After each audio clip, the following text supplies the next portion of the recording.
Today on DIJON TV, we drive past the old rodeo grounds of Marchand, Manitoba to visit Hilary and Seth in their tiny house. The off-grid leatherworker and illustrator ordered Clementines out from Winnipeg for a country brunch.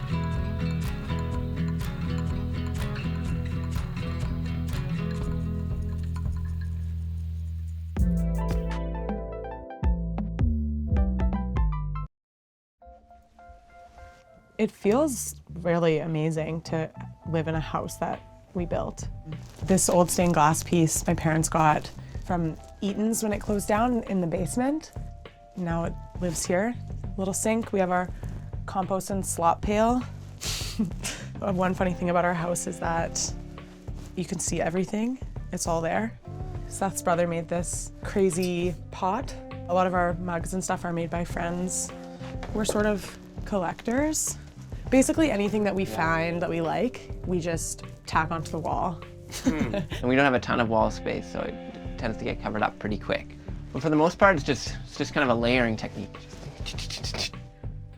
The kitchen is sort of kind of like if the house is like a little spaceship, it's kind of like the cockpit, you know? This is where we stand and hang out. The ceiling is highest here, it's lightest here at night. I love to do the dishes over here and drink a glass of wine, and I'm warm and toasty by the stove, and the dishes dry on top of the stove. It's all little systems.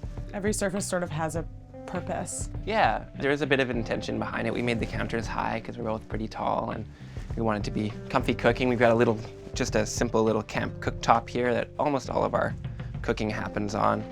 This is our little day bed. Definitely one of the best spots in the house. As you can see, the sun is really beautiful here. This is where our dog sleeps. So we have a teeny little solar system. You will have seen the panel when you came up from the outside, and the power just comes in boop, through a little hole in the wall there, down to it's a deep cycle 12-volt battery here, so just a really small system. This is also our guest bed, so we ask our guests to put their feet towards the battery as opposed to their face towards the battery, just in case they're wearing earrings and, you know. Take off any conductive jewelry. Yeah, exactly. Yeah, this is a special part of the house for me, and it was an afterthought when I was building it. This was going to be a straight wall down to the ground. And you can imagine how teeny tiny the house would really feel if this wasn't here. Kind of changed everything. It gave me my office space, made this whole zone. There's storage under here. I think it's the best thing that kind of came out of really building in the moment was building this little nook. This is kind of my special zone, and then Seth's special book zone is over there. So this is a wall hanging made by our friend Marita. And this is my friend Kira's old skateboard. I think her first skateboard from when she was a teenager. So it's nice and shredded. I think it's like maybe one of my most prized possessions, one of my favorite pieces of art ever. We have a lot of reading material here. It's actually getting a little crazy to even reach them. But this old dusty thing is a leather photo book that I made. That was one of the first leather things you made, eh? Yeah, it was one of the first leather things that I made. So I took a bunch of photos from tree planting, and there's Seth. And they're hiding in here. I love this little spot so much. It's getting a little bit out of control, but every single book here, I just don't think I can get rid of any of them. I keep buying more, so.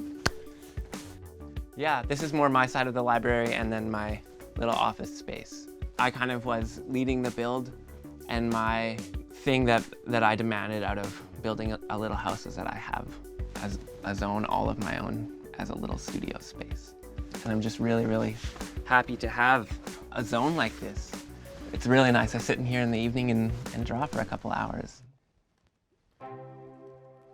I write a bit and I play some music, but more than that, drawing is really my kind of reflexive. I can get into it really easily, and I do it almost every day. I think part of it has to do with kind of my surroundings. Drawing is the art I'm able to do the easiest when people are around and it's noisier, and almost maybe by default kind of become my main form. I've been working on some tiny books. Rolling paper book. This one's got some see-through pages. There's Hill on the dance floor here. On a night off, tree planting. Here we are building the house. This is us on the porch bed this summer. So this is my studio space. It's a very small operation. Basically, the first time I thought, hey, I could do that, I wanted to buy a passport travel wallet for a friend who was taking a trip.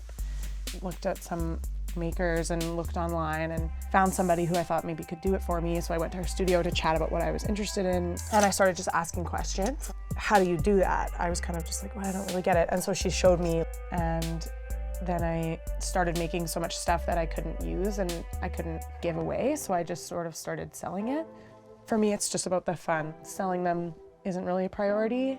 It's just, I want to make things that I need, like my bag and my wallet and, you know, Seth's pouch for all of his art, everything that we like use every day, because it's just, it feels good. Here's some of the things that I've made. This is Seth's drawings on a piece of veg tan leather. So this is kind of what the leather looks like. This is the first one that he ever made. And so I kept it for myself. This is a chain wallet. It's maybe a little bit extreme for some people. This chain's quite heavy. Everything that I've made, I just have made right here on the floor, kind of experimenting.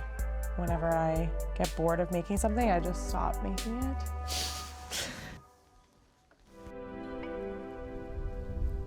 So the original structure of this house was a couple of posts that were stuck in the ground, and there was just a little, really simple little roof up there, just a structure to put a tarp on.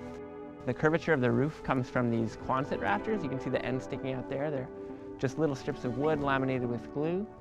Almost all of the materials that we used are reclaimed in some way. The windows are freezer doors from a grocery store, the big yogurt closet doors. Yeah, we sort of put it together as we found the pieces that we needed. These are some little raised beds that we made this spring. This is all kale.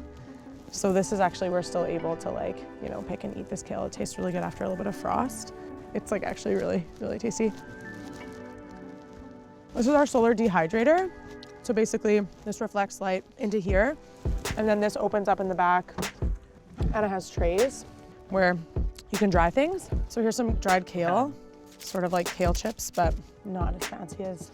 Is that the fermented thing that Jack was doing? Oh yeah, this is like some fermenting dried kale. And some sage bundles from the place where I work.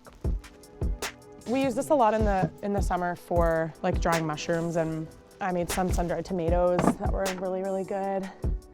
So it's like pretty effective. In the summertime it's super hot. Yeah, it gets really hot in there. These are both old reclaimed cast iron tubs. And so we fill them up with water from the well and then light a fire underneath, and then it heats up, and then we jump in. Jack's place is just up here, up this little trail right next to us. He lives in an old school bus with a crazy tower sprouting out the back of it. Hey, Jackie. Hello. This is Jack's place. So this is the porch.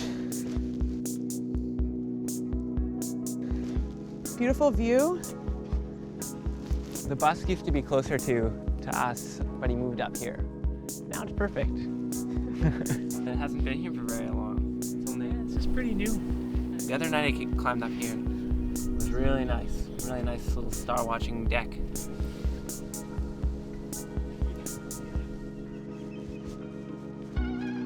What is that bird? Sounds like a kettle. Ah, good boy.